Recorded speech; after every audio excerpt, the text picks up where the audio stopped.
everyone, welcome to Lounge with Lizzie. I am Lizzie. I don't know why I said that all weird. How was your day? Was it good? Well, it's just starting, most likely it is, like 2 o'clock in the morning. I'm very tired, but you know what? I'm the most zen out of all of these therapy sessions that we have done. I am the most zen. Do you want to know why? Because my house is clean, my laundry is done, all my chores, except for I like to pick out my outfit for the next day and make my bed because I wash my comforter and my sheets. I don't wash my comforter every week. It's just me, you know what I mean? I'm celibate right now, so it's and if I'm really that grimy, I take a shower from work, you know? But I was like, oh my god, I got a fresh sheet and a fresh blanket. Oh my god, I sleep so good. I did not finish spring cleaning, and I did not dust. So, if you see dust on my shelf, my bad. I spent more time outside this weekend. Also, Sandy, I don't know what is happening, but Friday I had to do my taxes, and I did a bunch of reading, so I didn't even plan on going to the post office at all. So I didn't. Because the post office is usually open for a few hours on Saturday. Mine was closed today. I'm like, is it a fucking holiday today? But it was due to a road work. Like the bridge cut off, but they needed it after winter, I guess. So I'm sorry, Sandy. I can't send your thing out until Thursday, but I have to go to the DMV for my car. And it's literally right there. So Thursday, it will be out to you. I did not know I would have sent it out Friday, but I dicked around and did those readings because I thought I could do it on Saturday. Sorry. I dicked around. I'm sorry.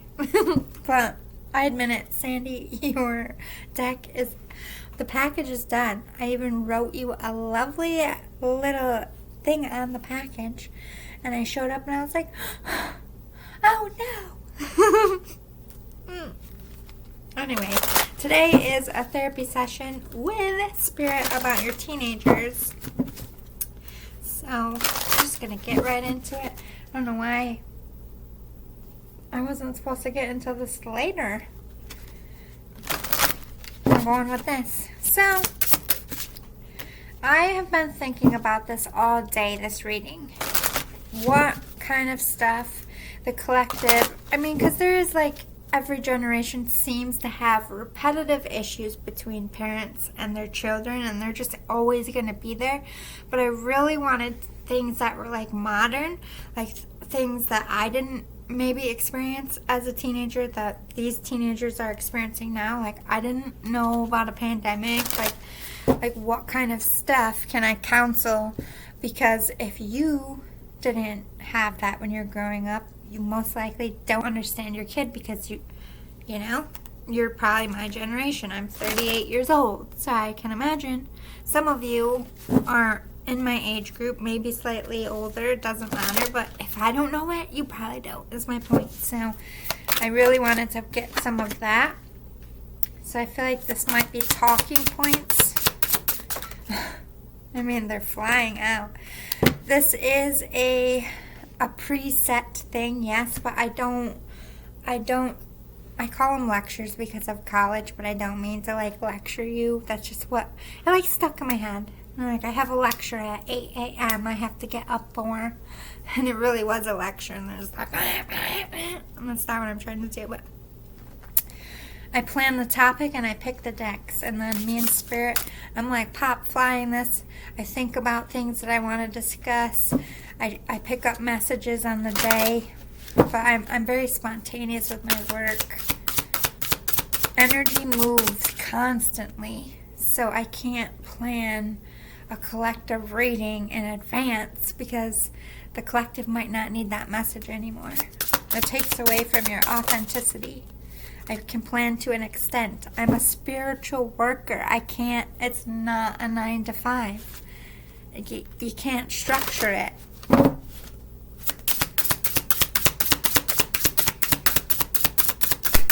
So it's not traditional therapy. It's spiritual therapy. Oh my god. I'm going to get 2 more. I like to do an hour-long session here.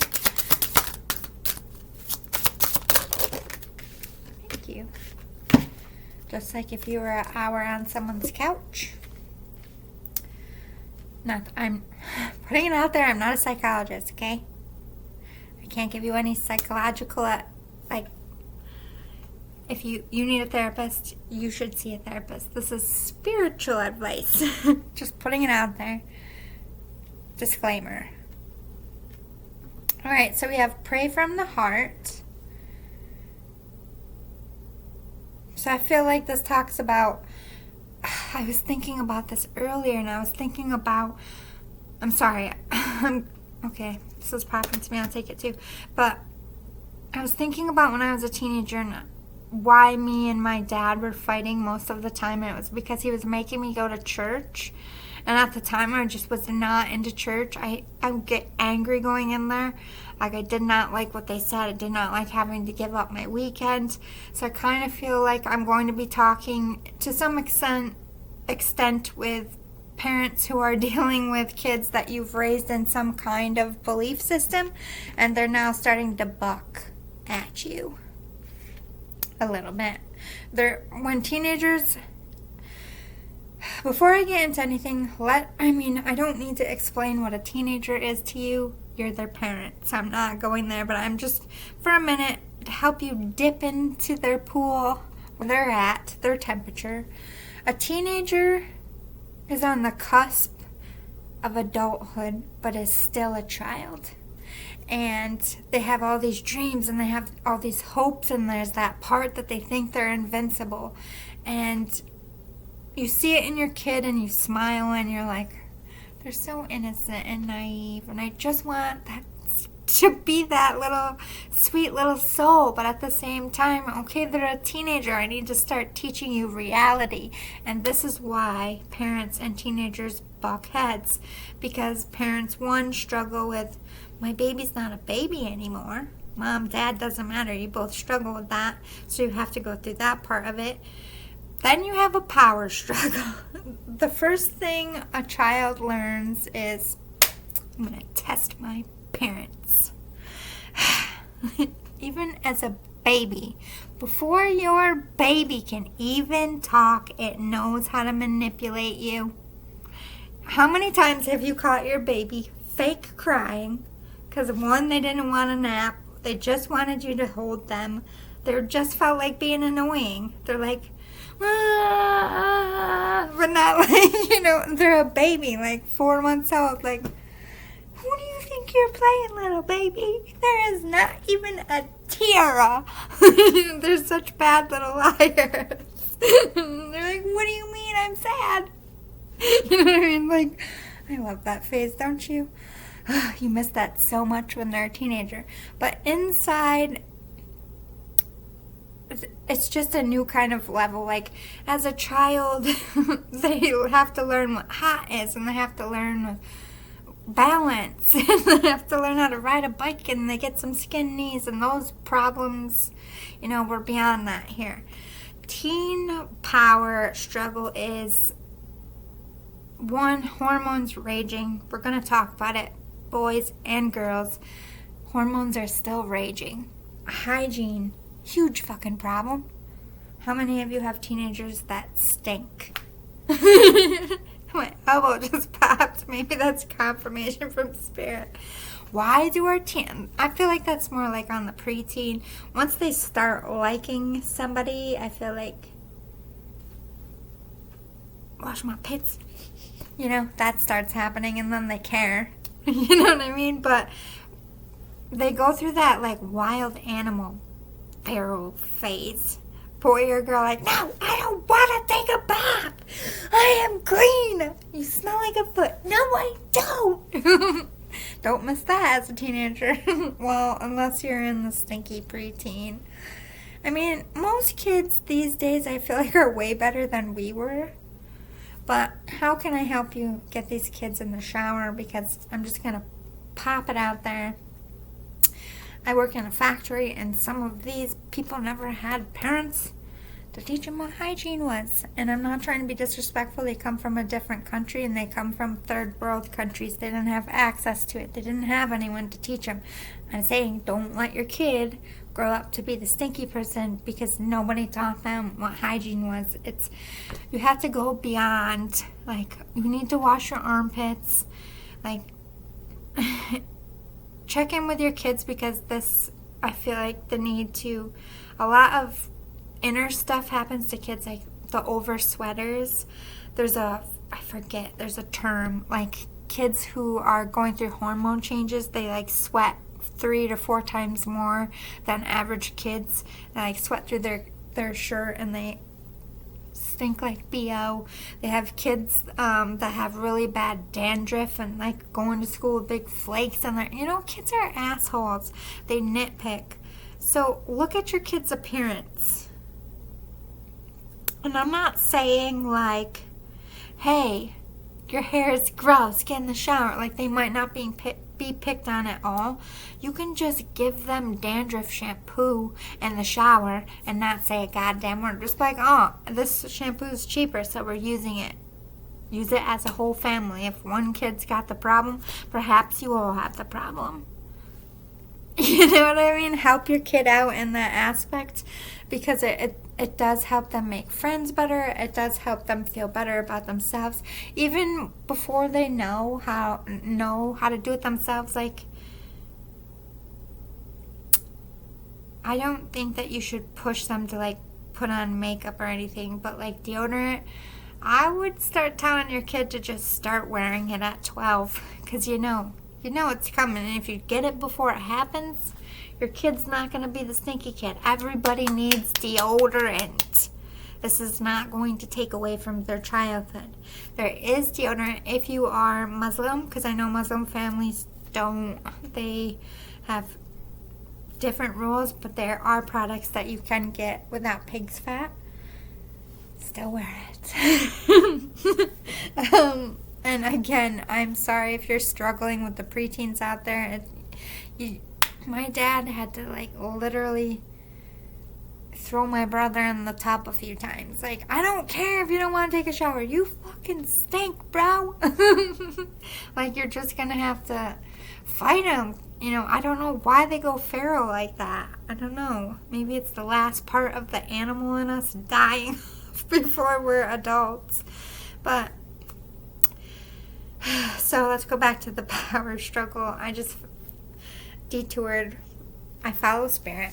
But so here they are on the edge of an adult. Like, put your mind in your 16-year-old self. Let's just go there. I know what I'm doing, okay? I know how to be safe. If I get in trouble, I know what to do. I know how to drive. What else is there to learn? They won't even notice. Like, you were stupid. No offense to any 16-year-olds out there, but you think you know everything? Your kid thinks they know everything? And oh boy, do they learn that they don't. In some sense of the word. This is when trouble, like missing curfew, sneaking out, stealing money. Maybe they're trying some pot.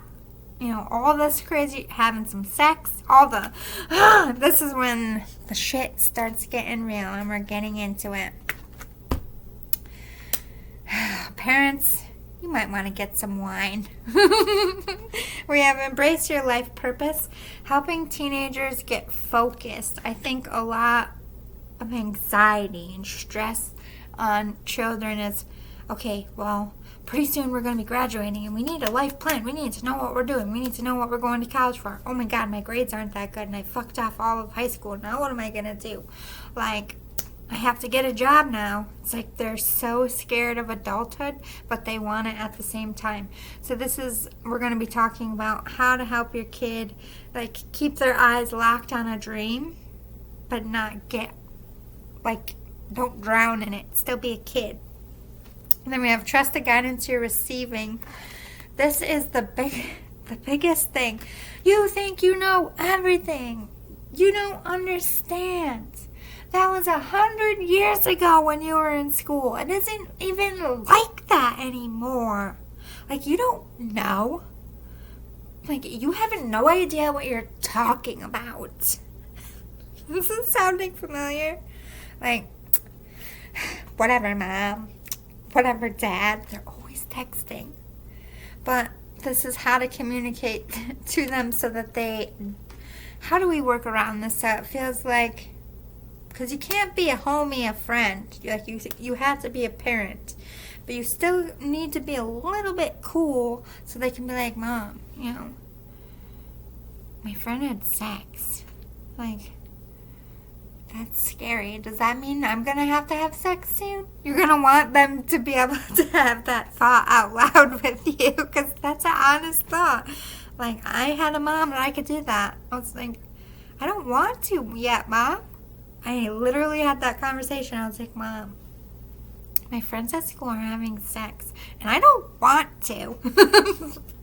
And she's like, so you don't have to. Just because they're doing it. If they're going to jump off a bridge, are you going to jump off a bridge too? How many times have you heard that one? Do you still use it with your kids? But it's like, how do we get that relationship where we're still a parent, but hey, you know, all right, let's talk about some real stuff that they can trust your guidance. And,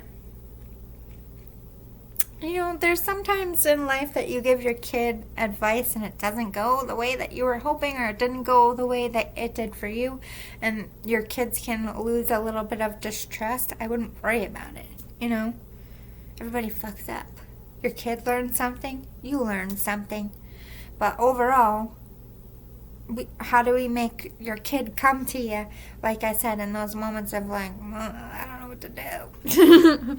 Regain your focus. There's so many distractions in kids' lives. They forget everything. They're tired all the time. They're hungry. Everything hurts because they're going through growth spurts. They get leg pains and arm pains. Girls are getting menstrual cramps and, you know, hip pains, and their boobs hurt. Like, it just sucks. It just sucks as a teenager. They have all this anger and sadness. Depression and anxiety starts really attacking kids in the teen years, and that's where a lot of diagnoses happen. But I'm not one to, like, push, like, oh, because my kid's sad this month, I'm not going to go put them on antidepressants. You know what I mean? It's like, I feel like teenagers are a little bit manic. They're always going to be a little bit depressed because I feel like it's just part of a hormone imbalance of them becoming a child, or going from a child to an adult. There's an imbalance, and and some kids do need help balancing it, and I'm not mocking it. If your kid's like really struggling, not getting out of bed, not taking care of themselves, not social, yes, absolutely, get on that, and we'll talk about that. But this is about how to keep them grounded and focused and away from distractions that are going to lead them in bad. You want them to be a free thinker, because you're not going to be able to be there as much as you were when they were a kid. Like, you can't check in on them as much. This is the part where you need to start giving them a little bit of freedom and a little bit of independence. Not too much, but just enough so that they feel like they have enough of their own space and their own time, and you're teaching them responsibility. So in those moments when they have those responsibilities, you want them to make the right choice. So how to keep those in the course correct moments, and then stay the course. This is about, you know, it's so easy to be the cool parent, you know, when your kids turn teenagers and they want to start drinking and they want to smoke and they want to have sex and they want to have parties, and you just want your kid around. So you would rather that you are there when they do it, so you become the cool parent, and then you become the party house. Let's face it, there is always one. There's two friends of mine that were a party house. Their parents were cool, a lot of stuff. We're going to get into that, but we're also going to get into the parents that enforce and push too much a goal, like you're going to this school, you're going to have this job, you have to have this GPA, too much harping, or people that like push their kids to be child stars. We're getting into it. Something new is coming. This is about, those moments, those really hard moments that teenagers, everything is so emotional and so important. And like, oh my God, my life is over. Oh my God, I farted in class and no one's gonna like me. You know what I mean? They think it's the end of the world. Like, everybody farts, bro. Like, it sucks that the class heard it. But, like, it's just a fart. And then your kid's over there like, Mommy, Dad, it's not just a fart. Bobby so-and-so was in there and I like him and he heard me fart. And I can't go back to school. You know what I mean? Those moments when they get so sucked in. Like, to them, it's like really devastated. They are literally experiencing PTSD. Like, the whole school heard me fart. And to us, we're dying inside laughing. But it's so horrifying. Like, you have to teach them to see the funny that we do as an adult, because we learned that life doesn't end because of a fart. But they haven't gotten there yet, parents. Their whole world is just that school and just those friends. They might have a job, like their little part-time. They don't know nothing. So to them, it's like their whole world knows that they farted, parents.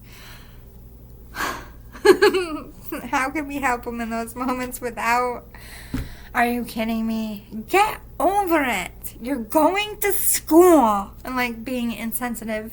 I mean, sometimes those moments are going to happen and they need it because they're just being drama kings and queens.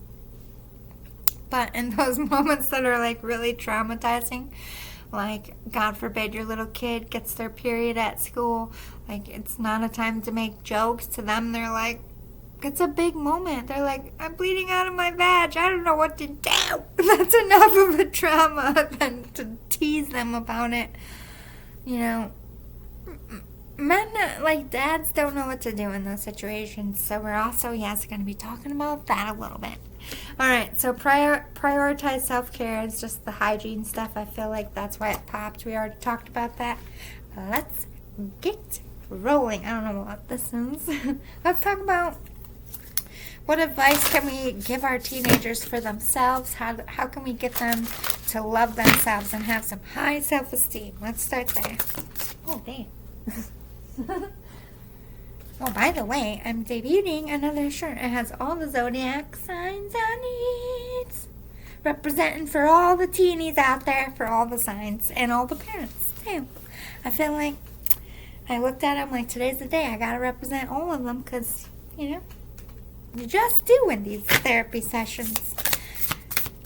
If you don't know my backstory, I lost a ton of weight, and I can fit into these shirts that I bought for my channel, and then I got preggers, and then I was like, well, there goes that plan because I'm fat. Now I can fit into them again. Anyway.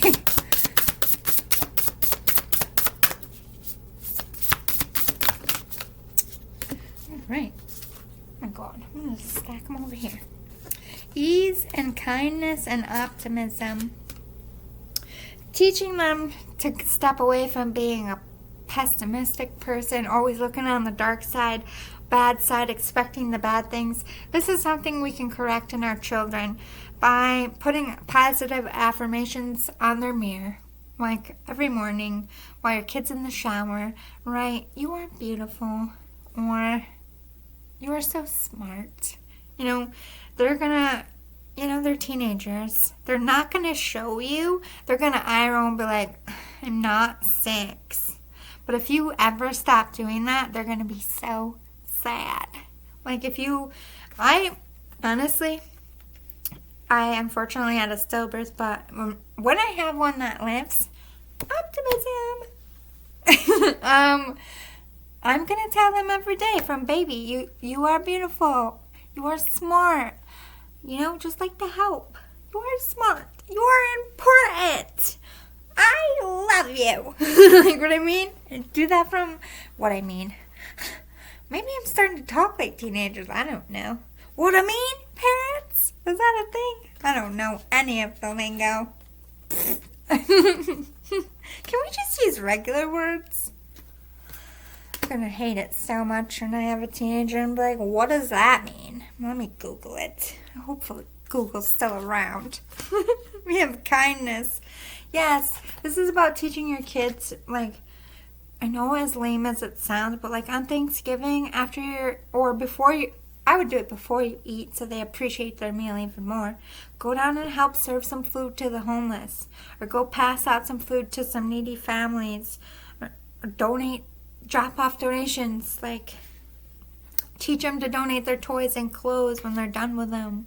You know what I mean? Everything has a purpose. Teaching them to use their heart, to give back, to be a good friend, to be a good sibling. Like, hey, your brother is crying. This is not a time to tease them. You give them a hug. You know, of course, they're teenagers, but, you know, just helping any parent out there. The earlier you start with this, the better. But I feel like teenagers are really great with the volunteer. This is an excellent time to get them in soup kitchens, picking up trash. You know, not that they're, like, in trouble. Like, do it as a family, or have them get all their friends together and clean up the beach for a day, and they could make it like a social media thing. Whatever gets them motivated to give back and to do it out of the kindness of their heart. They can pick whatever they're into that will help you relate to your child as well. But like, all right, as a family, I feel like we should give back. Like we have a roof over our head, we're all healthy. Depending on your budgets, it could just be like, let's clean out all of the stuff we don't need and donate it because someone out there needs it. Or let's clean out our pantry and all the cans that we haven't ate, you know, let's donate them. Or you could be like, let's go to the store and put together like a meal box. And we can drive to so-and-so's house who, you know, we heard through the grapevine is struggling, and just, you know, anonymously drop it on their doorstep. You know what I mean? Like, teach your kids in whatever way they can to care about the world around them and their neighbors and their friends, and to be a good person, because that's only going to help them grow up to be those pillars of society, those people that have long lines. Not that you want to think about that at the funeral, but those are the people that, you know, gave back with kindness, that did something great in their life. Teach them that they can change the world, that they can make a difference. Don't be pessimistic as a parent. Like, even if you feel that way, if your kid's like, Dad, if we picked up trash every day for a year, do you really think we'd make a difference? You better be like, yeah, I really do.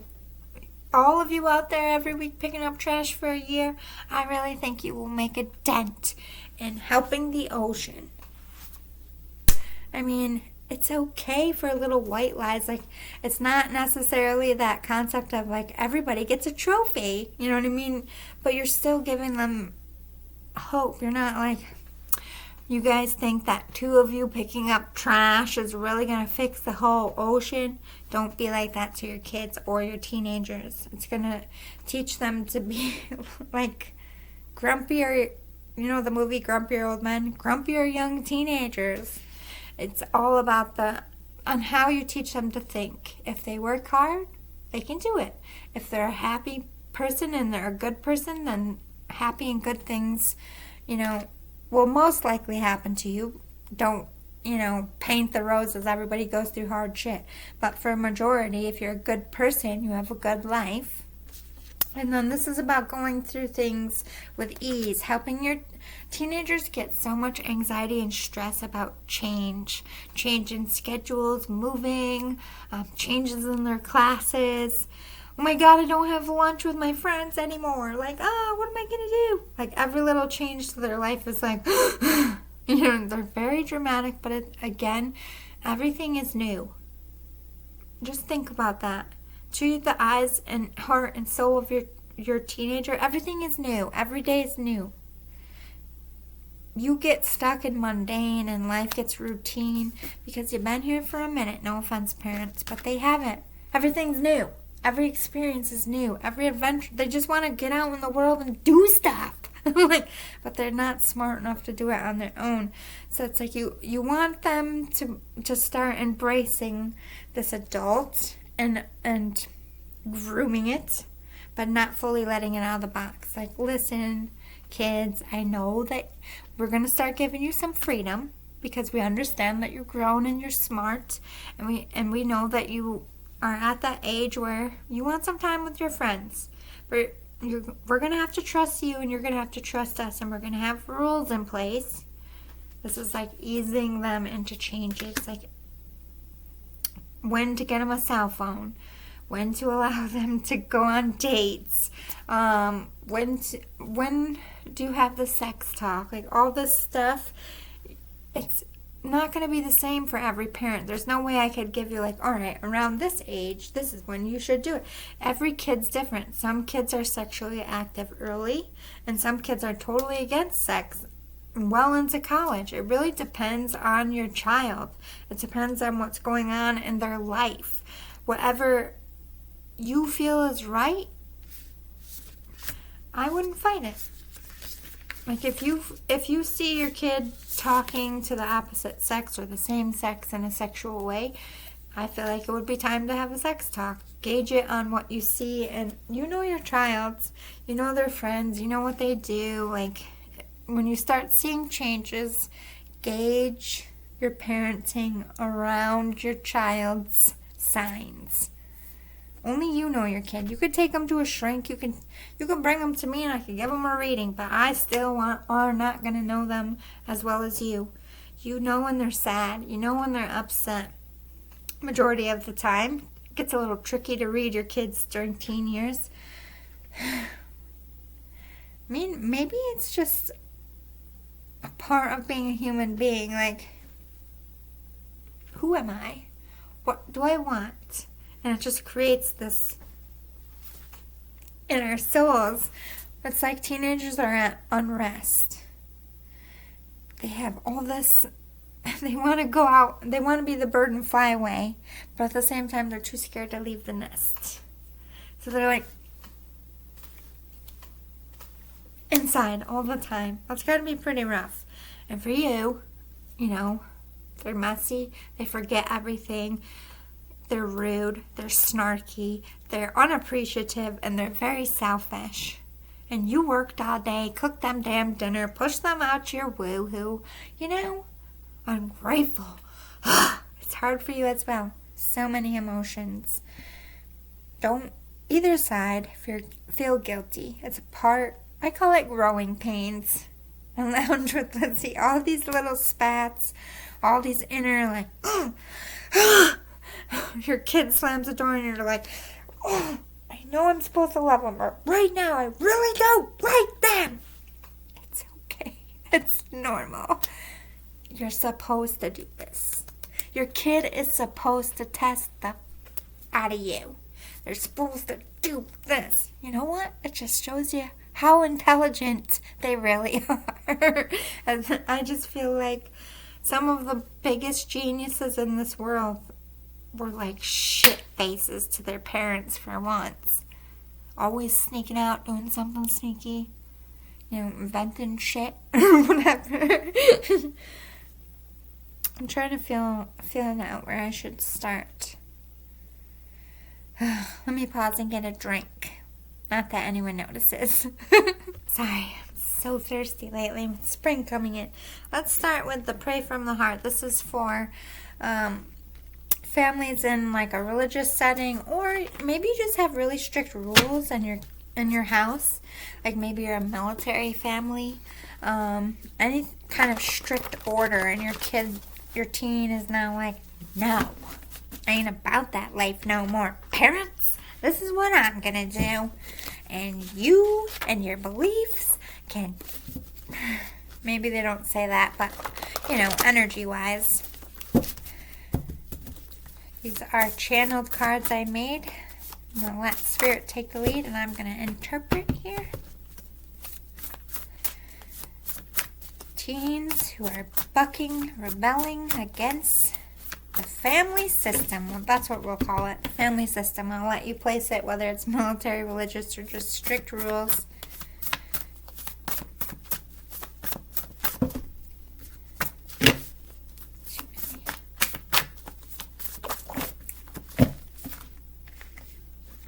I don't feel good enough for this. I'm going with the flow and letting the divine lead me where I need to go.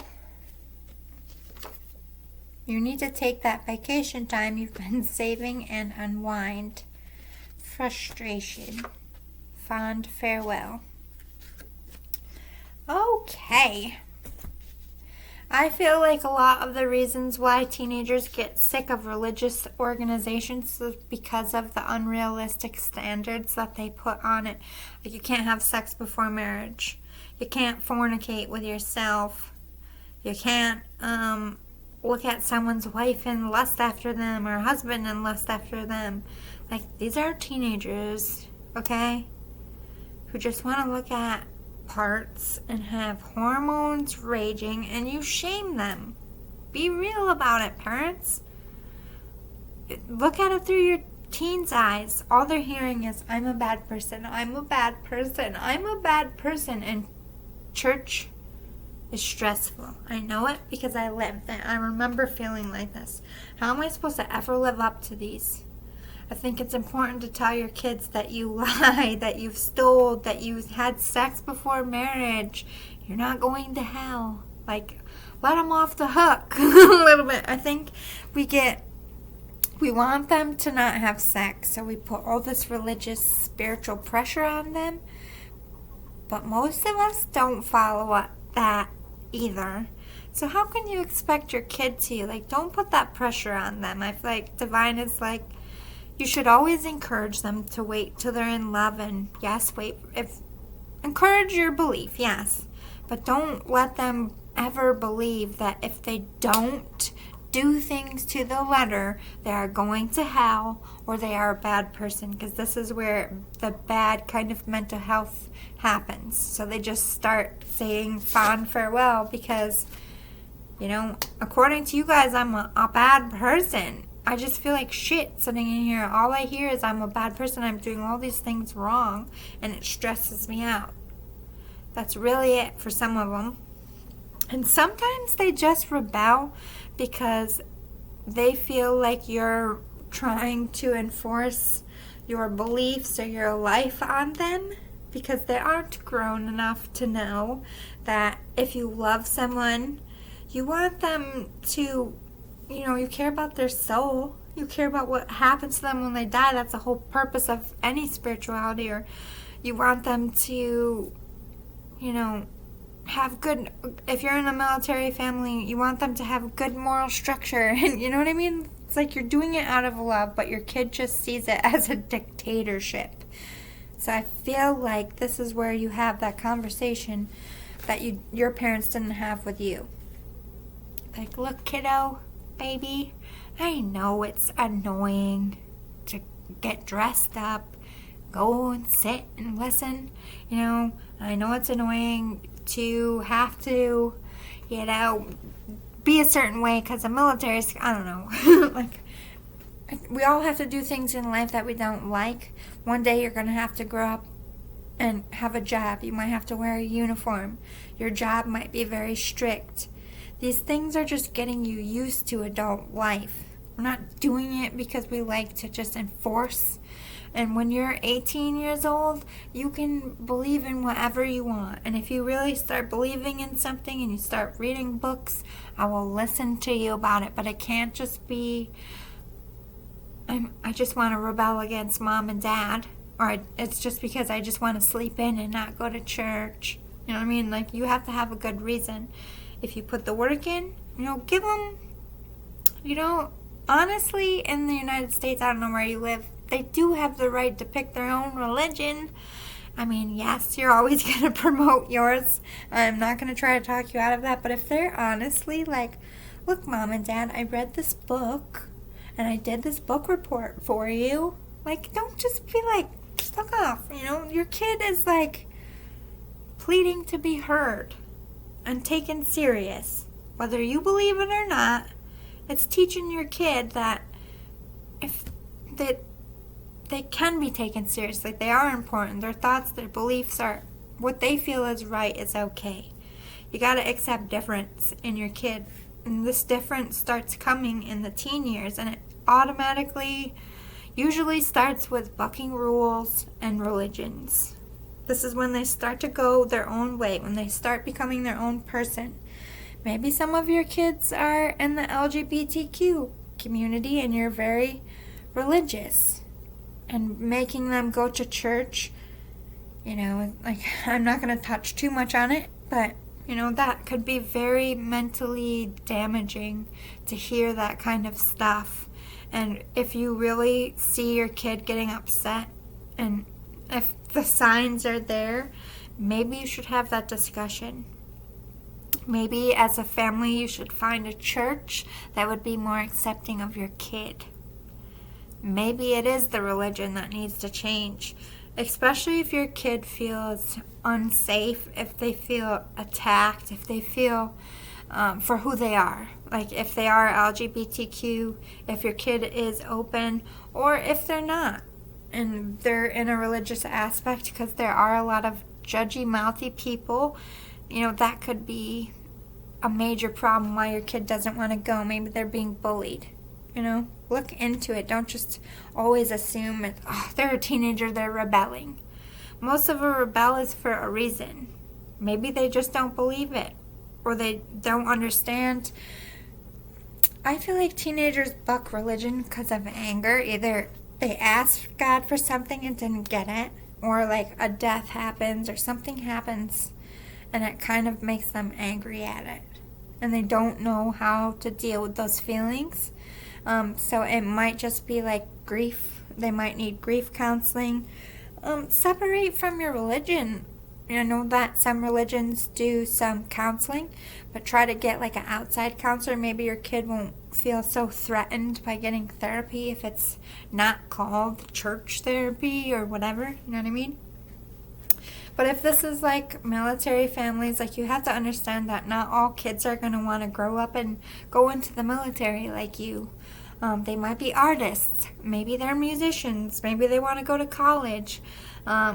Your kid, yes, they make up characteristics of you and your other person, but they're their own person. And this is when they're really finding that out, like I said. So maybe they're not a morning person, and they were when they were a kid. So getting up and running with you is no longer a priority. They would rather run with you at night. So have a discussion with your kid, like, why are you so grumpy in the morning? Would you rather us run at night? Maybe your kid will be like, yeah, I freaking hate getting up this early. You know what I mean? And then your relationship gets better. It could be that minor, but not having that open communication, not recognizing their behavior, their body language is saying, I don't want to fucking do this. Well, ask them why. Why don't you want to do this?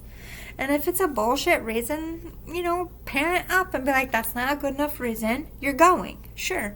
If it's a bullshit reason, you're the parent. But if it's like, fair, genuinely fair, hear them out or her out. They're starting to be adults. They're going to be leaving the nest soon. You got to allow them to find and discover their own things. Even if it's scary for you, for them to not be in your inner circle of things anymore. Sometimes taking a vacation, like removing yourself from the situation, removing yourself from the church community or the military base, just getting away as a family can really improve a lot of the fighting and bickering, reminding each other that you have fun together. If you can't go on vacation, even when your kids were little, if you could, spending a personal day with each of your kids. As a teenager, I feel like this is essential. You're going to be losing them soon to the military or college or whatever. Spend one day a week with them if you can, doing something they like to do. Get to know your kid, because they're getting to know themselves. They're not the little kid that you raised anymore. You gotta let this go. This is a lot of contention between parents and teens. You expect them to still be the child. They're not a child anymore. They're approaching adulthood. They're gonna choose what music they like. They're gonna choose what type of or gender that they like. They're gonna pick what religion or spiritual beliefs they like. They're going to pick their own friends. They're going to pick what they wear. on how they express themselves. This is all going to come from them. You don't really have control over that like you did as a child. And this is where a lot of the power struggle here between religious and military and strict upbringings. Like, you have to allow them room to find who they are, because if you don't, they're going to resent you for trying to make them something that they're not. Like, forcing them to do something. Like, I'm not saying don't make them go to church anymore. I'm not saying that. Like I said, talk to your kid. If they have a shitty reason for not going to church, parent up and be like, I'm sorry, that's not a good enough reason. But be fair. If they do have a genuine reason, hear them out. And I feel like that's where this comes in. I'm going with the flow and letting the divine lead me where I need to go. Pray about it. Whatever spirituality, like, look, my kid's on this journey and I want him to find his own way to you. Can you help them? And just keep praying about it, because that's all you can really do as a parent. They have the right to choose, and I know technically they're not adult until 18, but their mind is already going in their own way at 16. Nurture it, get to know it, have a bond with that new version of your child, or I promise you your adult life is going to be very strained. This is a very big frustration when you realize your child isn't into the things that you used to be into, or they don't go along with things just because you tell them to, or they lose that little bit of fear of like, oh my God, you're going to tell mom or dad. Oh, so what? And you're seeing that your kid doesn't really need you as much anymore, and that's what's hurting you, not the actual rebuttal. It's they're growing up, I'm losing them, and your kid's looking at you like, I'm growing up and they're strangling me, and you're like, they're growing up and they're losing, I'm losing them, they're growing up and they're strangling me. This is where it all starts in any kind of situation. But you're not going to lose each other ever, especially if you build that bond. Get to know your child. All right, you have to grieve your baby. You know, it's going to be a minute.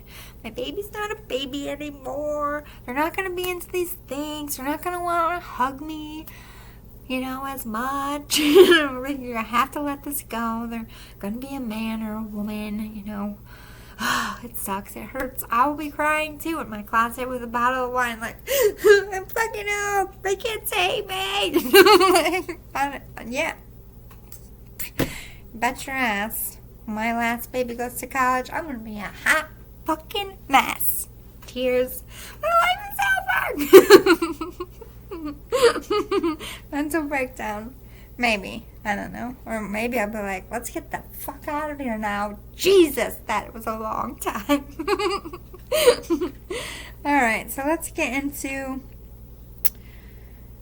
how I feel like these two go together. The stay the course and embrace your life purpose. I don't know what this is. Since this says life purpose right on top, let's go with this deck.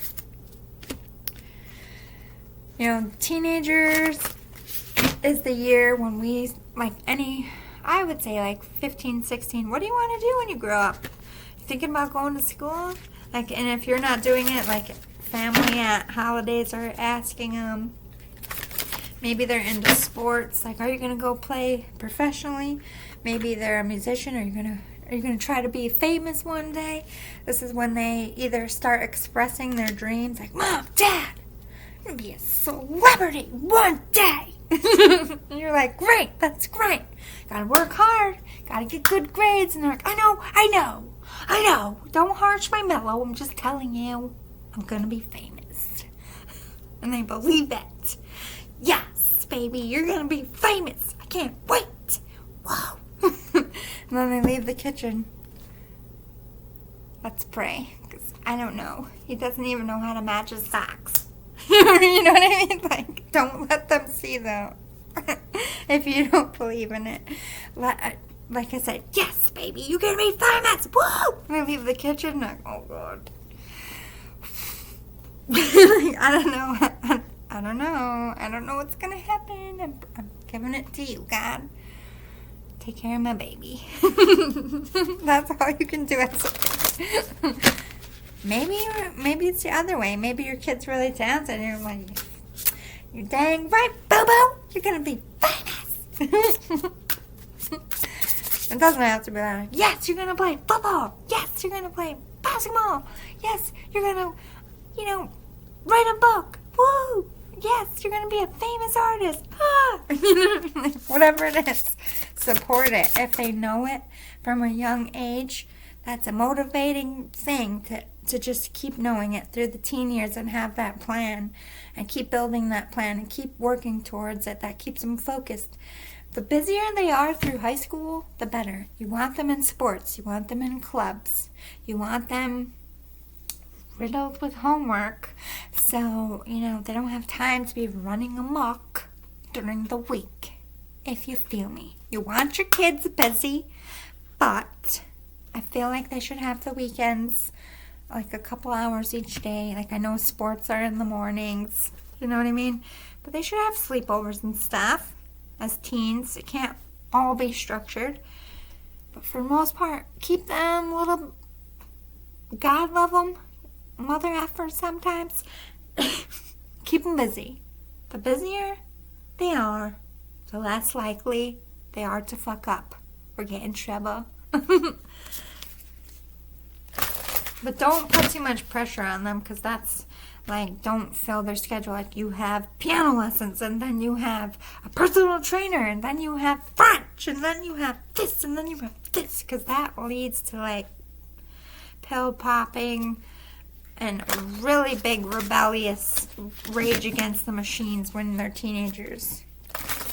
Because when you do this, every teenager on the planet is going to be like, Metallica, rage against that machine. Like, punk rock. Woo! Just knock myself out. Literally, your teens will knock themselves out. So extra today, I don't know why. I think I'm just happy I got all my chores done early. Alright, so what do we need to know about life purpose? I'm being told to tell you, if like your kid really doesn't know what they want to do, you can help them break down the stress. But like, well, what kind of stuff do you like to do? Do you like to draw? Do you like music? And maybe you can visit different campuses and talk to people, or you can like look into jobs and like, well, look, this career makes so-and-so, or this is what you do, or, you know what I mean? Like, look it up online and show an interest. I feel like if they feel like they have an ally, they might not be as stressed. But sometimes you just gotta let them figure it out on their own as well. Closure. Ooh. Okay, with life purpose. This talks about death. Unfortunately, a lot of teenagers in this world, this is, sometimes as children, they experience death. I don't really feel like they understand it that much. I feel like when death happens, as teenagers, especially if it's with other friends or other teens, this is so hard. Death is hard for anyone to understand, but as a teenager, like, you know, unfortunately, God forbid, maybe, you know, they have to deal with suicide. Wrapping their head around that. What is the meaning of it all? You know, you just grow up and you die, or you just wake up one day and you decide to die. This is where they start seeing the truth of how short and how fragile life really is, and that, you know, at the end of the day we all die, but at the end of the day we all leave each other. This is also talking about families who get divorced and they have to learn to live in two separate places. Like, we had our life, we had our everything, you know, my dream was shattered of what a family was. And it affects confidence.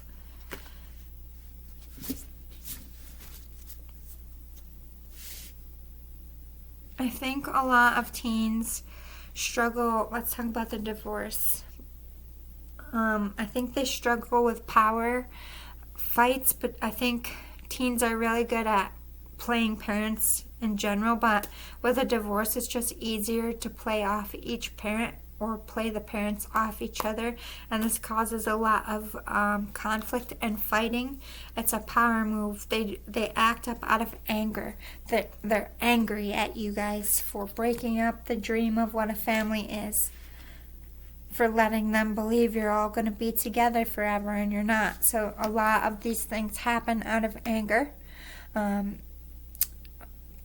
They're still children. They don't know how to process these things.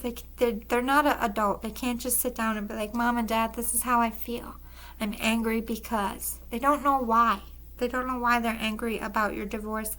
They can't see like we do. I'm just seeing it from a higher perspective. They're angry. Like, how dare you? You're my mom. You're my dad. Like, we're supposed to live under one roof. Maybe they have to move. Maybe their life changes no matter what. And there's anger, and I feel like there's acting out, so they rebel and they buck against you. And when it comes to death, I feel like this is a lot of the anger and depression, where they get sucked into that. Like, what does life even mean then? You know, why should I even try? You know, you're just going to die one day. Or you just, you know, you're going to love people and they're just going to die. You know, they shut down. They get angry because they don't know what grief is. They don't know how to process it. They're still children. So they shut down and they get angry and they get bitter, and this can last for months at a time. And it's all grief. Understand and know your kid. Don't just look at their actions and reactions. Look about everything that's going on in their life. Are they fighting with friends at school? Are their grades dipping? Did they have a death? Are they struggling with their sexuality or whatever it is? Like, everything is so enhanced for a teenager, and they need someone to see that higher perspective of what's really going on. You have to be the one that sees when they can't. Be like, baby, you're just sad, you know, you're angry, you don't really believe that, you're just, you know, bad things happen, but it can't be a reason to make your life stop. It can't be a reason that you quit. You know, life goes on. You have to love, and unfortunately, we lose people we love. You know, this is when you can start talking about your spirituality and giving them hope. Be the higher perspective. Like, it's not me you're mad at. You're mad because of this happened. Sometimes it does help hearing it out loud, but sometimes it can anger your teenager. Like, oh my God, you don't even know. It's really hard to gauge that as a parent, but if your kid's going through a lot and they're just like seemingly shutting down, talk to them for a little bit. And be able to listen and be like, okay, well, this is what I'm hearing. As an adult, why don't we try this? Or would you like to talk to someone? Like, let them feel seen. Let them feel heard. Even if it's screaming, raging, yelling at you. If, you know, if your kid lost someone, or if they're going through a divorce or something bad happened, they don't know where to direct the anger and hurt. They love you most of all. They know. They know no matter what, Mom and Dad is there. So they're going to take all that yelling, all that hurt in their heart, and they're just going to scream at you because they're hurting. Instead of getting mad, that's your child's pain. That's your child's broken heart yelling at your face. Especially if it's about death or divorce. Something is broken in your child. They don't know how to process what they're feeling, so anger is the easiest reaction for every human, no matter what age. See beyond it. See beyond the lashings. See that is your child's pain, and I feel like your attitude's going to change. Because the minute you see and recognize my child's in pain, you'll start to get teary-eyed for a different reason. Like, oh man. I feel like the harder they yell at you, the more it hurts inside. And they might not even be talking to you when they're yelling. They might be,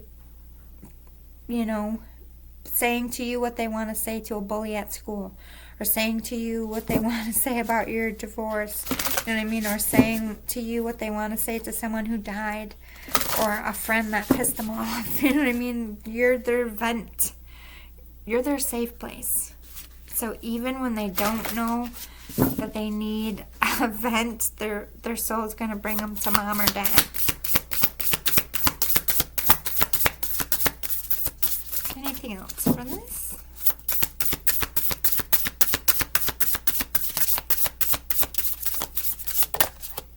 Strength, yes. This is about being strong, being stoic, being the rock, and allowing your child to know that no matter what, no matter who leaves their life, that you're always going to be there. No matter what happens, this has to be, teens need to hear it, that no matter what, we move on, new things happen, life cycles change, we move houses, we get divorced, no matter what, we're a family. And we're always going to be together, and we're going to get through it together. Be committed to doing it as a team. Just keep telling them, like, we're stronger together. We can get through anything together.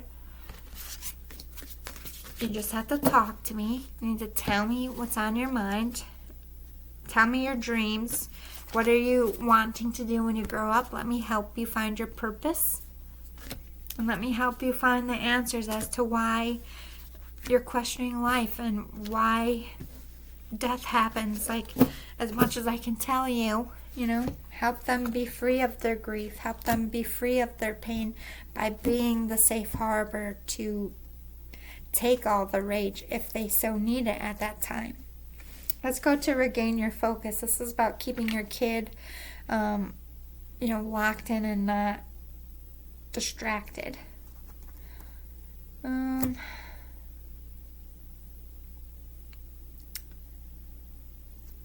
Go to the Urban Tarot. And we keep our kids focused. And what should we focus on in the teen years?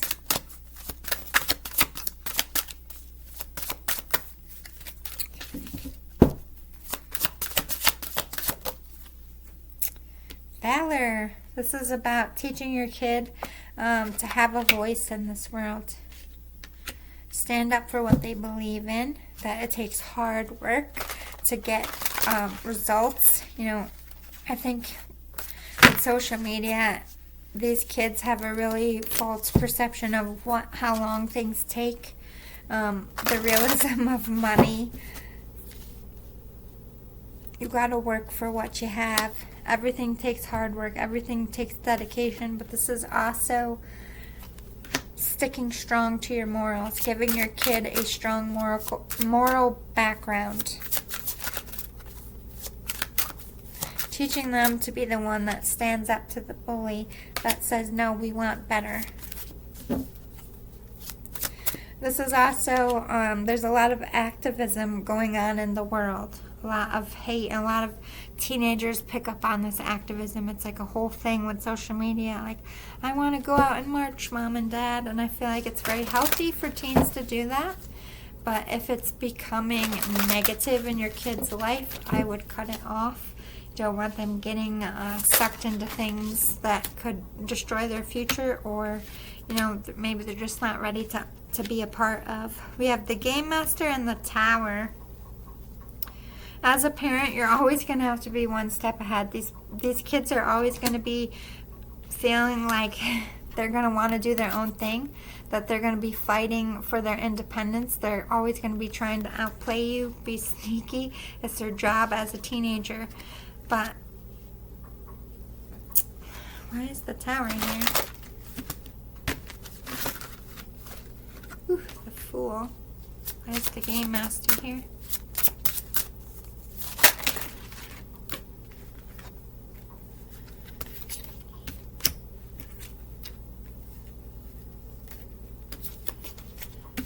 I just feel like, to me, it's like teaching your kid, if you play with fire, you're going to get burned. Be careful what you're putting your energy in, what you're putting your name on.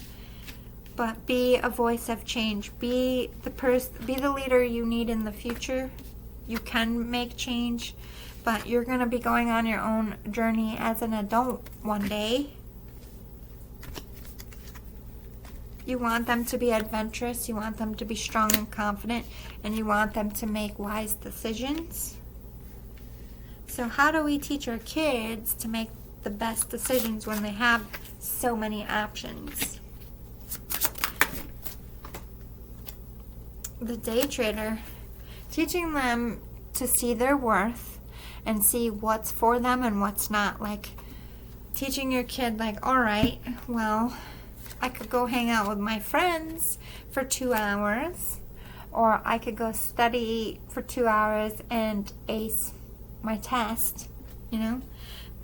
Teaching them to see the value of time and what's better use of your time for the outcome that you want.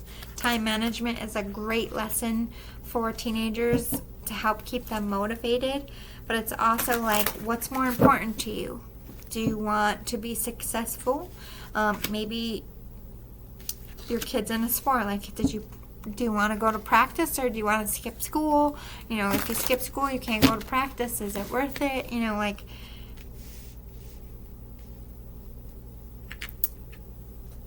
to me, this is like, you gave a commitment to your team, so you can't skip school, or you're letting your team down.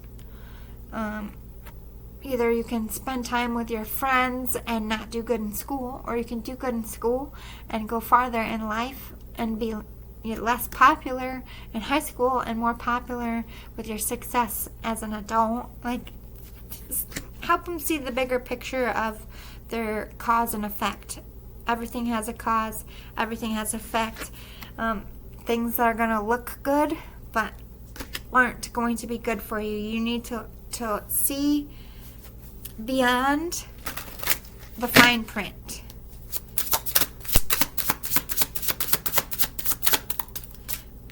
What's this tower in? Oh, okay, let me back up. How do we keep our kids focused when, you know, they want to play with fire, they want to be adventurous, or they get dared? Like, fortitude and change. I feel like having those goals is what saves your kids, like spiritual goals, financial goals. Like, if you don't get in trouble, you get a certain amount of money. If you get a certain amount of GPA, you get money. Like, motivation. You want to be famous, you got to act like your name means something now. So if you go out with your friends and they're drinking and you get into a DWI, think of how that's going to look when you're famous one day. You know, like, teaching them to see the bigger picture. It just keeps nailing that home. Be the one that's willing to do the hard work to do the right thing. Be willing to disappoint your friends to not be cool but get home safe. Be willing to disappoint your people, like, sorry mom, dad, I can't play games with you. I have to take a test tomorrow. I need to go up and study. Like, swallow the disappointments on all ends, because they're going to be going on their own journey. They're going to have their own life one day. So everything as a parent, you should be teaching them to go towards that. Like, your goal as a parent with your kid. Maybe your kid wants to be an athlete. So keeping them grounded on fitness, eating right, training, sleep, being at every game, marching them out, making sure Scout sees them, doing all that legwork, and then them also keeping up the image, you know, working together towards a goal, I feel like really does keep kids in a solid place. No matter what it is. And if it's not like something long term, you gotta find a goal. Your kids gotta have a goal. They gotta have, especially as a teenager, even if that goal is like just making money and they want to get a part-time job, you know, they're at work, they're not going to be getting in trouble, right? Support it. Something positive to keep their attention locked on in a right direction, less time for distractions. Let's talk about trust the guidance you're receiving. How do we get your kids to listen to you, and how do you keep that boundary from not being a friend but being a parent, especially with the teen years? Let's see, let's go with this one. Trust the guidance you're receiving from your parents, kiddos. How do we get the kids to talk to us? The hermit. You gotta be someone that they can confide in, that you're not gonna tell their business to, including your other spouse, as annoying as it is to your other spouse. If you want your kid, if you can tell your spouse in confidence and they won't let it out of the box ever, then yeah, sure. But this is, to me, is just about confidence, about having a place where you two connect, like a secret code. Like when your kid needs to talk to you, like, Mom, can you meet me out on the front porch swing? Or something, you know what I mean? A place where you go to talk, having that comfortable silent code, like, okay, this is code for we need to talk it out and we need it to be private, but also that they can trust that you are just going to sit and listen. You're going to sit and listen and hear them out. No matter what they say, you're not going to yell. You're going to listen all the way through. Even if you're mad, you will let them speak. Being heard is important to teenagers. 9 of fire, protection, preparedness, and resilience. 8 of fire, speed, activity, multitasking. This also talks about home too. You have to protect them. I feel like it's just that conversation of, I know you feel like I'm a tyrant. I know you feel like I'm annoying. I'm just doing things just because. But I don't want anyone to ever hurt you. I don't ever want you to be in a situation where you're unsafe. This world is crazy. Trouble can come in fast. Or if things happen in a fast manner, I want you to be able to call me. But I will come and I will protect you. I'm not going to be mad at you. Having those conversations with your teenagers will really help you. Like, especially, I did it a few times. I was underage and I was drinking, and I called my mom and I said, Mom, all my friends are drunk and I want to come home. And she came and she picked me up and she picked all my friends up and she drove all my friends home and she took me home, and she didn't say one fucking word to anyone because we all did the right thing, and she wanted us to call the next time if we ever made a dumb mistake. I mean, she did tell me that, drinking and driving is stupid. I was too young to drink. But she also knew that was probably I don't know if it was my first time drinking, but it was one of them. I did not know what I was doing. So clearly, I puked as soon as we got in the driveway. I was like, Mom, I don't feel so. She's like, yep. That's what drinking does. Go to bed. Knowing when to just let them sleep it off. We'll talk about it in the morning.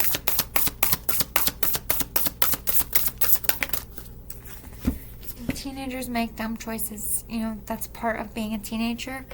We need to know when it is time to scold and when it is time to just be like, they're so drunk. They're not even going to remember if I yell at them anyway, so save the lecture. Also, look at the situation. Did they do the right thing in the situation? Did they call you? Did they not put themselves at risk? And if they did put themselves at risk, why? Why did you feel like you couldn't call me? You need to have that discussion. Compromise, balance. This is look, I'm the parent, I make the rules, but it doesn't mean I don't hear you or I don't care about your opinion.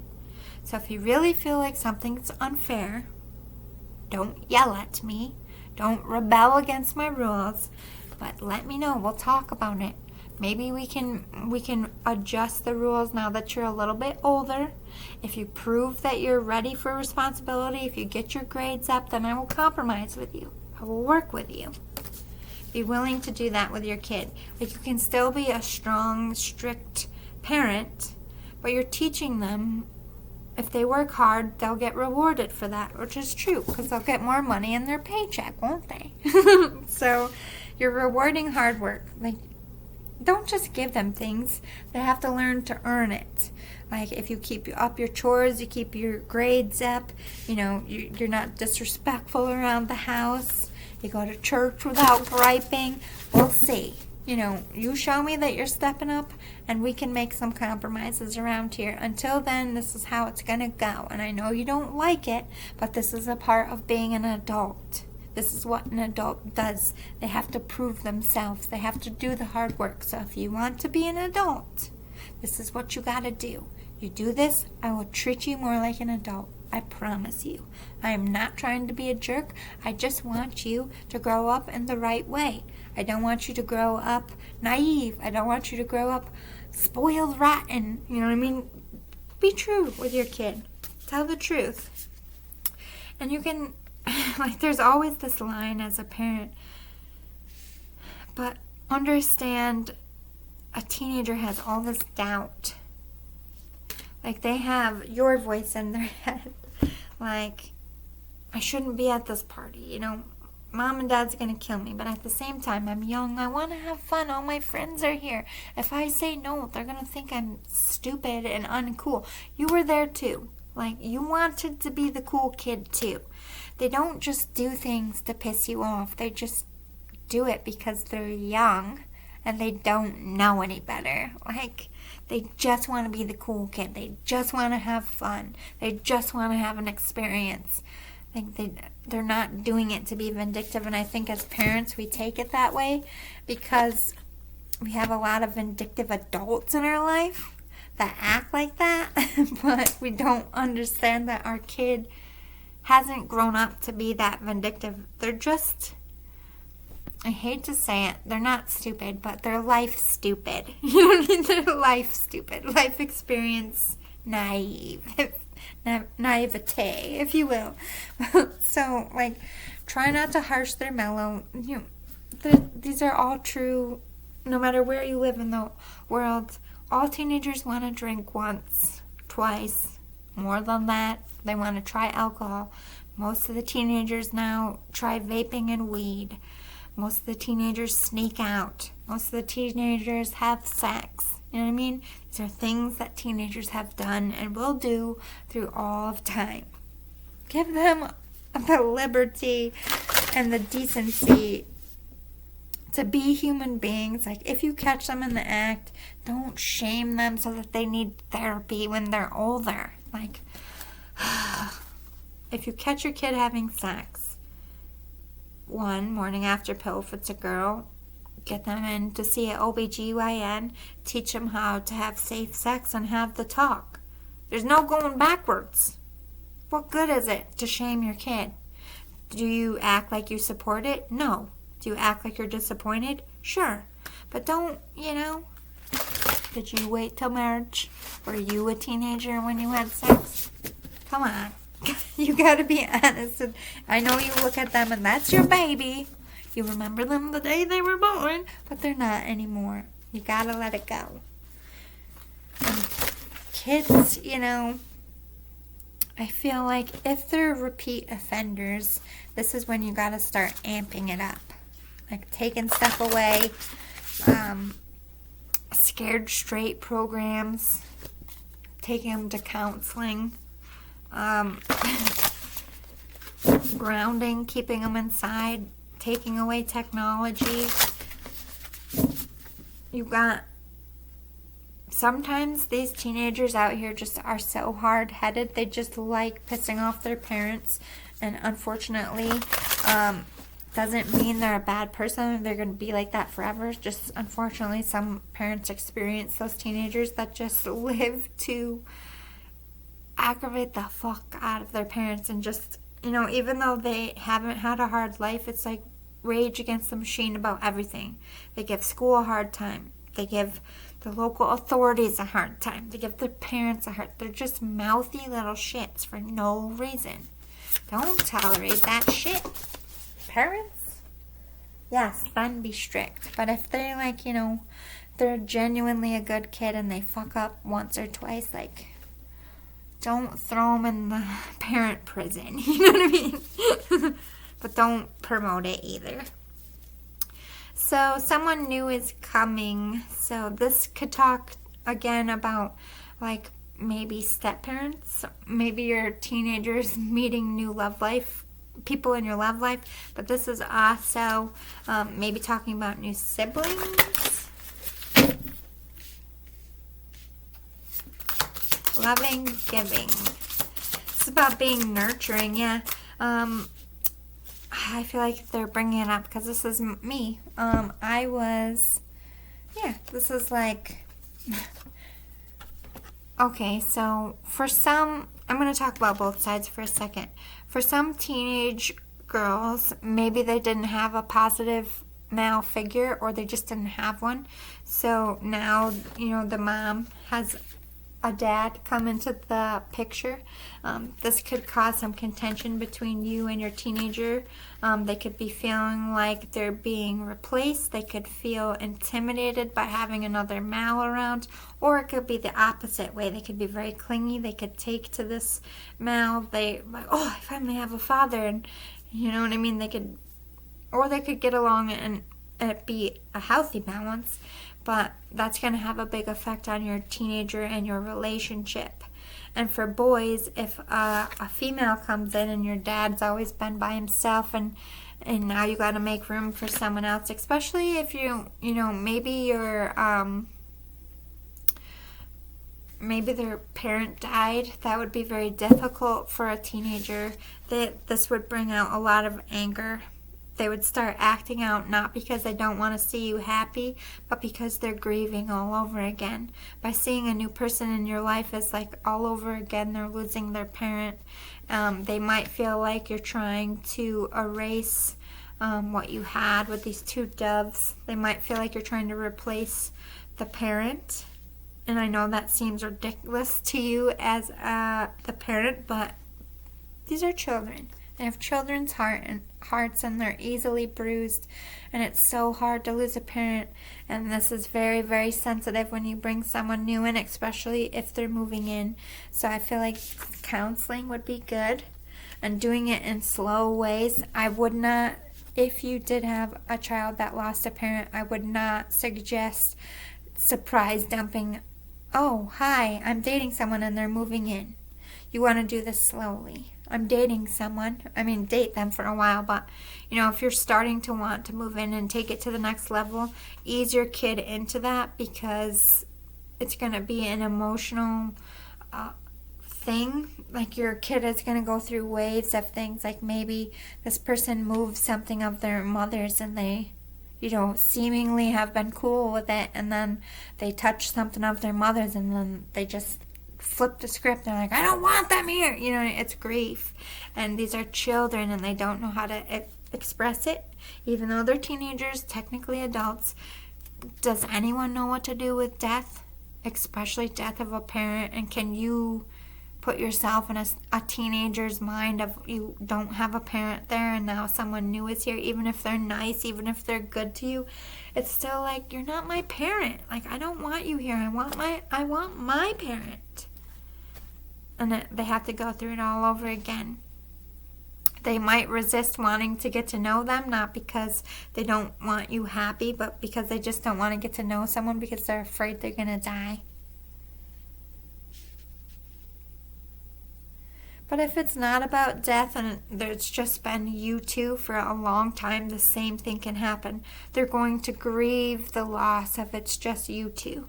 They're going to feel like they're being replaced. They're going to feel like you don't have enough time for them anymore. Even if you make time for them, this is very natural. This is how teenagers comprehend change. They're replacing me. You don't have time for me. You're going to just spend all your time with them. They're still needy. They're still your babies. But they're still going to want their independent time. It's like you got to work these relationships, as annoying as it is. With teenagers, you really got to ease into it for them to react well. Like, I feel teenagers respond better if they know their parents have been dating someone for a while and they've been around and they've gone on activities. Like, they spend weekend stuff together. Maybe that person comes and stays on the weekends, but it's just you two during the week, and like you ease into it so they get used to having this person around. You're not getting so much pushback. It's when somebody comes in and they try to dictate rules to your teenager. Like if another man comes into the house and you have a teenage son and this man's like, all right, son, you need to take out the trash. You're not my dad. Who are you? I'm the man of this house. In your child's mind, that's how they think. That's what their heart goes to. Like, who is this person telling me what to do? You have not been here my whole life. Who are you to tell me what to do? You know what I mean? That's what they're going to think. And they're going to buck their chest back. Oh, I'm a man now. You think you can talk to me like that? You know, testosterone. Your person has to come at them in a respectful way. Like, listen, I know you've been the man of the house. I know that you love your I'm not trying to step on your toes. I love your mom too, or your dad too. And I want to get to know you. Like, I don't want to be enemies. Like, I'm not here to make your life miserable. Like, can't we be friends? Like, maybe there's a lot of estrogen in the house. And you're like, look, we need each other. Whatever it is. Like, it really depends on how the person comes at your child. And same thing for the woman with a teenage girl. Like, you're allowing your daughter to go out like that? Like, who are you to tell my dad or mom how I should dress? Who are you? Instant gonna put their back up. It's how they come at them. It's how you speak to them. It's how you show them that you respect the other parent or the memory of the other parent, and you respect the parent still there, that is the one that establishes the rules. You know, later down the road, if you're with someone for 10 years and you're married for 10 years, yes, you can start telling them kids. I mean, not that you have to wait for 10 years, but I mean, slow your roll until you stay in the lane you're in at the time. Don't overstep. Don't try to parent someone too hard, because that's just going to cause complications all the way around. It might even end your relationship. Let's get some more random stuff. Let's talk about teen attitudes and why they act like that. Understanding your teen will help you understand their reactions. The messenger. They love the gossip, don't they? They love the tea. But they're always like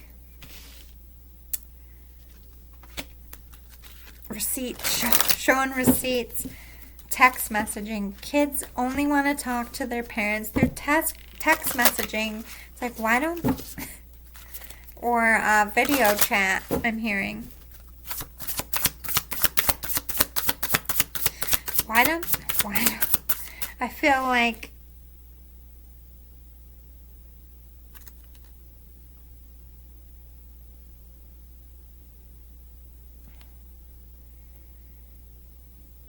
make sure what is being said is what is being heard. It's like they have selective hearing is what I'm getting. They only hear like a third of what you say, especially if they have a phone in their hand. If you want your child's attention, they cannot have the phone in their hand.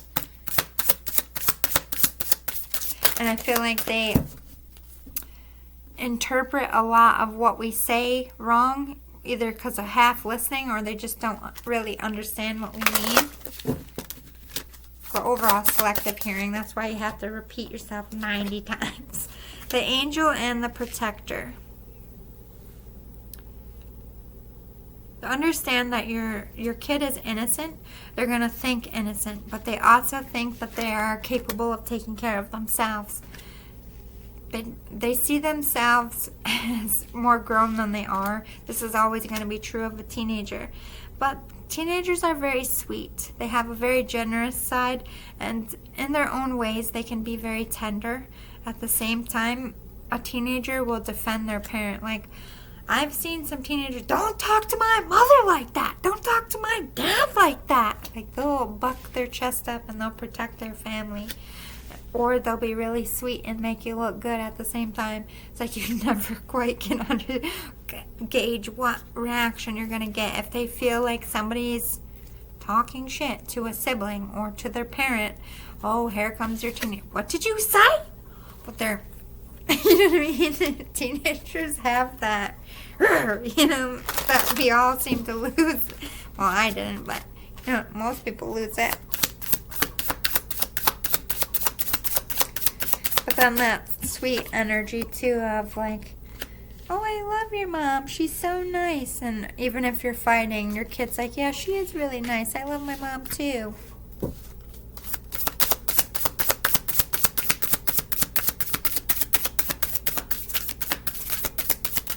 It's like angel and devils all in one body. The survivor. Yes, teenagers go through a lot, and we don't really give them enough credit. Like I said, everything is new and everything is heightened and dramatic in the end of the world, because they don't, at the point of that happening, they don't know anything more serious. That's as serious as it's gotten in their life. They're like, what do I do now? How can we help the parent spirit get through these teen years? I feel like that's a good way to close it.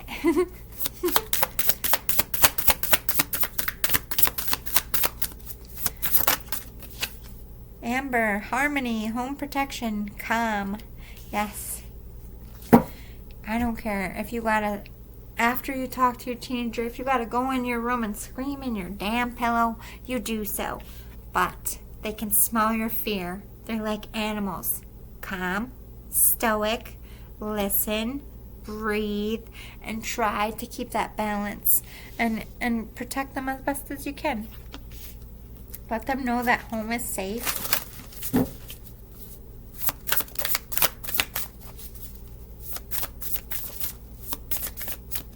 They can be themselves in the home. Blue calcite, soothing, inner peace, universal perspective, and strong memory. Remind them of all the things that they have overcome when they get in those moments of, my life is over. Remind them of all the times they have said that and their life didn't end. But don't be condescending about it, because realize this is an important moment, even if it seems silly to you. Be soothing and sweet. We think our kids are ridiculous. They're such drama. Like, that's not even important. Why are you even upset? Like, if you even knew what I had to be upset about. You know, but this is your child, and it's your child's brain and your child's heart. So be soothing, even if it's ridiculous. Like, Brad kissed Sarah, and he knows I like him, and he did it just to make me mad. So I think I should kiss his friend and you're just like, but that's like their lives at that age, you know? All right, what else? Citrine, wealth, enhanced careers, prospects, changing words, self-esteem, and manifestation.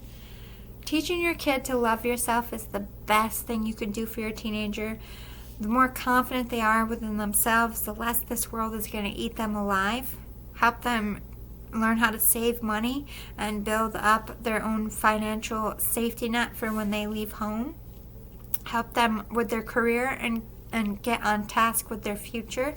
Help them learn how to manifest and raise their vibrations.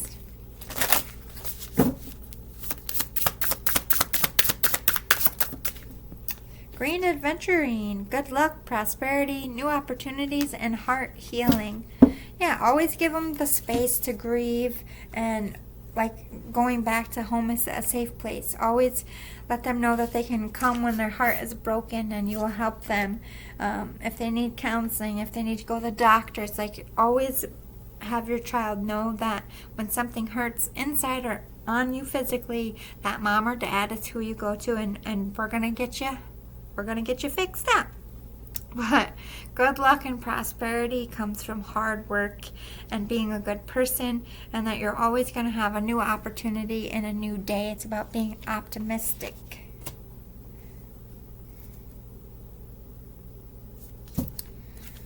It's not so much for the parents, though, is it? Let me get a different deck for you. I feel like it went right back to the parent, or the teens. Ain't that the truth? It always goes back to them. Always goes back to the kids. Alright. Let's talk about moms, and then we'll talk about dads. Shout out to the moms. Mom, this day is coming. Every day is Mom's Day. Every day is Dad's Day. What will we do without you? The good ones, anyway. You know what I'm saying? All the bad ones. The beaters, the neglectors. It's part of their journey, but we don't have to applaud them, do we? No. Babies. Anyway, ladies, mommies. How can mommies get their teen years? Help a mama out. Bear, use power with wisdom. Knowing when to she-bear it out like, listen, I am the mother. I brought you into this world and I can take you out. And then when to be Mama Bear, cubs in trouble, to the whole village. Don't touch my kid. And then being a hibernative, cuddly bear when your child just needs a nap or needs some comfort. You're a mama bear, period.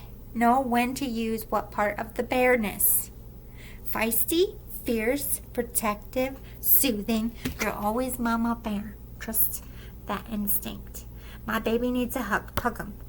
I need a hug. Hug myself. Mama needs a nap. Somebody needs to watch my kids. I need a break. I'm hibernating on motherdom. Mom, night out. Take a break, I feel. Get your sleep. You need solid sleep when you have a teenager under your roof. Good Lord, are they going to drive you crazy if you're sleep deprived?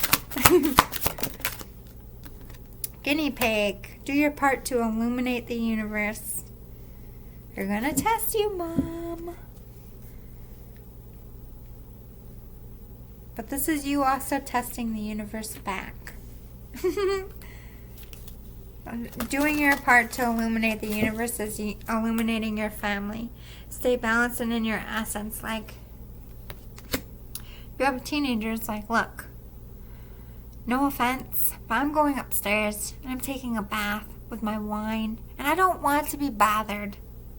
So you all need to sit in this house and be good, because my mom is about to lose her fucking shit if you so much as push my buttons. You're saying that, like, and your kid's like, oh man, mom's really not having a good day. Like, tell him, like, you're my baby and I love you, but don't fuck with me right now.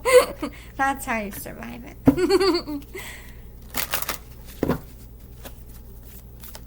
Moms need hugs too. You can just look at your kid and be like, you've been so mean to me. Can you just hug your mother so I remember that you still love me a little bit? What's wrong with saying that to your kid? Look, Mom's a little needy. You've been pushing me away, okay? Can I just have one hug? Just one? Fine. Here, trust in the support of the universe. And cow, give with unconditional love and grace. It's all these partnership cards. We think as a mother that we have to do it all ourselves. This is 3 ways to lean on your partner and lean on your other kids. Support from other mothers in your area. If you need advice about something, talk to them. If you need to vent, if you just need a girls' night out, if you need comfort, maybe you just need to go cry it out with another lady. Like, I love my kid, but I hate him at the same time. I don't know what to do. Lean on your friends. Lean on your other spouse. You don't have to do it all. It's not on you as a mother. And not every mother is perfect.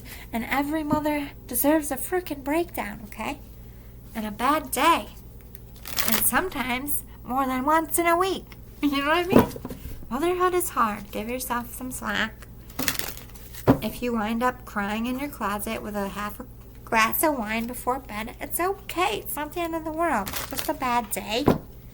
Mom duty is hard. Give yourself that cry and a full glass of wine. Lounge with Lizzie said you can have a full glass on those days.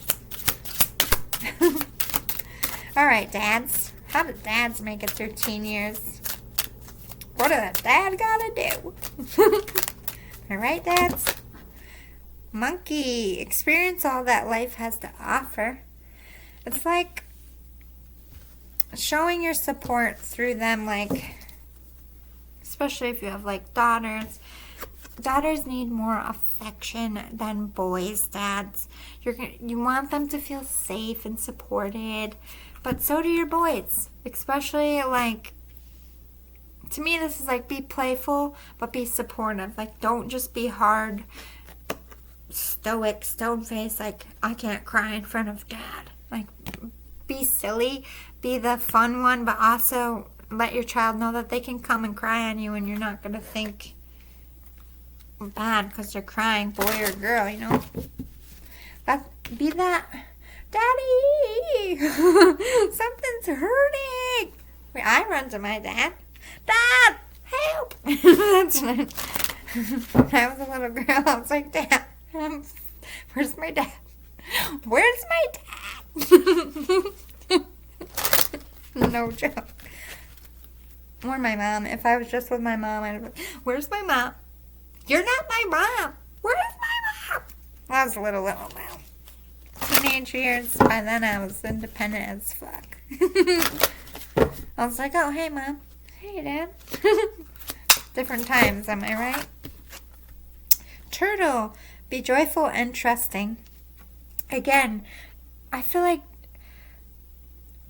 dads are great confidants. I feel like they're so much calmer than moms. I don't know why it is. It's like, not always true, but I feel like I know that my dad would listen to anything I would say, and he would defend me to anyone. Like, if I ran and hid behind my dad's gonna be like, what? You know what I mean? Like, he's not gonna be like, why are you hiding behind me? I'm his fucking baby. What do you mean, why am I hiding behind him? You know what I mean? But yeah, protective wolf. Dad is the leader of the pack. A lot of kids look to their dad as the strong protector. And I feel like it's a comfort to know that dad's got me emotionally and physically. But this also talks about I need to hang out with my dudes. I need a dude day. I need a dad cave. And this is also getting out and having your own time. I feel like the more you have time, not just at work away from the family, but like if you have a night out and you go out with your friends, even if you wake up a little hungover and you have a fun activity that day, like you're going to have more fun with your kids because like you got to go and do something adult. It's like make room for the adult, Dad. And also for you as well. Like confide in other people. Like as men, you feel like you can't say your emotions, but yes, you can. Like you can confide in other dads. Like, oh, I don't know how the fuck I'm supposed to do this. Like my kid is making me fucking pissed. Or my kid has a boyfriend and I want to yoke his neck. Like if you just need to vent that out, it's okay to vent. Just because you're a dad, use your wisdom. Like, I need to just watch a game and eat some snacks and not be a dad right now, or else I'm going to fucking snap. Follow it. Of course, talk to your other spouse, make sure you don't have anything planned, but, like, take those times for you. I feel like that's for both mom and dad. You got to make room for yourself. You got to make room to vent. You got to make room for your own emotions. You all get angry. You all get frustrated. You love each other, but you might not like each other that day. That's completely normal. Any closing out advice for all family members of a teenager? Surrender to joy. Just keep having fun. no matter how hard it gets, no matter how much of a gap seems to be between you, always try to be doing things together. Always try to be reaching each other. And I promise you, you will get through the teen years. As long as you keep trying, you will have a relationship after. It's when they're a teen and you stop trying and you let them drift and you have that awkward weirdness between you when you're older. They're getting to know themselves too, so you got to remind them to have fun. Surrender to setting limits. This is going to be a change. They're not exactly a child anymore, but they're not exactly an adult either. You got to adjust to whatever situation comes up at the time. Surrender to obsessive thinking. It's a scary world, so I can understand there's so much more to be concerned about as a parent, like going to school, guns, God forbid something happening to them at a party. It's like there's so much to worry about, but we can't allow that obsessive fear to stop our kids from having a life. We can give them the tools like karate, self-defense, whistles, cell phones. Like you can give them all the tools to be safe, but we can't keep them in a bubble. We have to allow them to have a life, to have friendships, to start building their own life, because teens is the beginning of, as hard as it is, it's the beginning of goodbye.